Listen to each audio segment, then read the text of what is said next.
Steve Rogers is now a former member of the FBI Joint Terrorism Task Force. Steve, always good to have you. Here's what also feeds that argument that he actually planned on leaving there alive. He had a car filled with this ammonium nitrate, which is a fertilizer-type explosive, or could be used for that. He had 1,600 rounds of ammunition. He also had a lot of cases of explosives that you can easily detonate just by shooting at it. So he was planning something else. There was going to be something else to do after this. What do you think of all that? Well, there's no doubt in my mind, and I'm sure in the mind of many investigators, Neil, that he had planned to do something.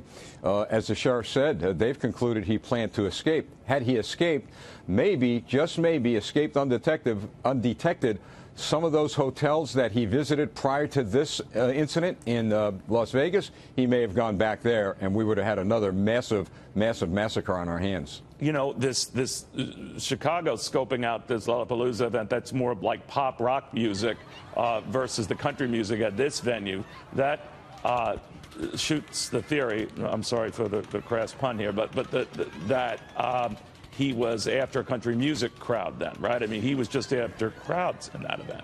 Well, Neil, I find one thing very attractive that this shooter may have thought to himself would cause mass casualties, those gas tanks. He probably surveyed all of these hotels and said, you know, I could blow the living daylights out of this area. So that's maybe one reason why he picked that venue. Was there also something to the notion that may let you skip out on a Chicago? Because if he was carrying all these weapons around, let's say he was going to drive or fly, certainly flying with all those weapons would catch people's attention as it would driving that far with him, right? Well, yeah, we don't know, Neil. It is a bit of a mystery how he got all those weapons into the hotel.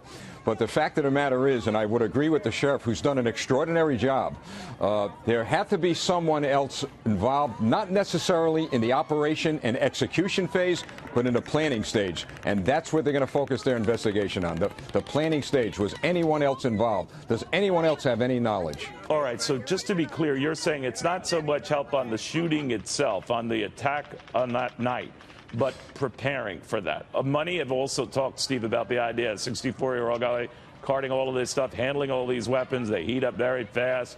They could be very exhausting just to, shoot one after the other. What do you make of that?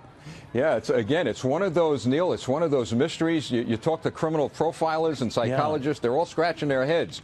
But no doubt in my mind, and in the mind as the sheriff has concluded, that someone else knows something. And that someone else will bring us to the motive. Now, a lot we don't know about that hour after the shooting. Let's say we're around 10:20 now, local time. Shooting's over. They don't barge into his room and find him dead in there until about an hour later. All sorts of debate back and forth. Did he kill himself early in the hour right away? Was he surrounded? Did he sense that the end was near? Or did he linger? They heard no noise. They heard nothing to indicate that he was still active in that room. But so much we don't know there. What do you think? Well, let's talk about what happened during that period of time. The police had to make sure, Neil, that there were no other potential victims. So when they get in that building, they have to protect people, number one. Number two, what's more serious to the police are booby traps. They had no idea if we're dealing with one shooter, two shooters.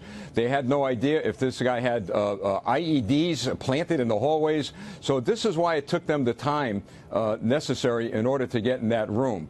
And, I mean, Neil, you could imagine breaking the door down and a bomb going off. So they had to be absolutely sure that that area was secure before they breached that door.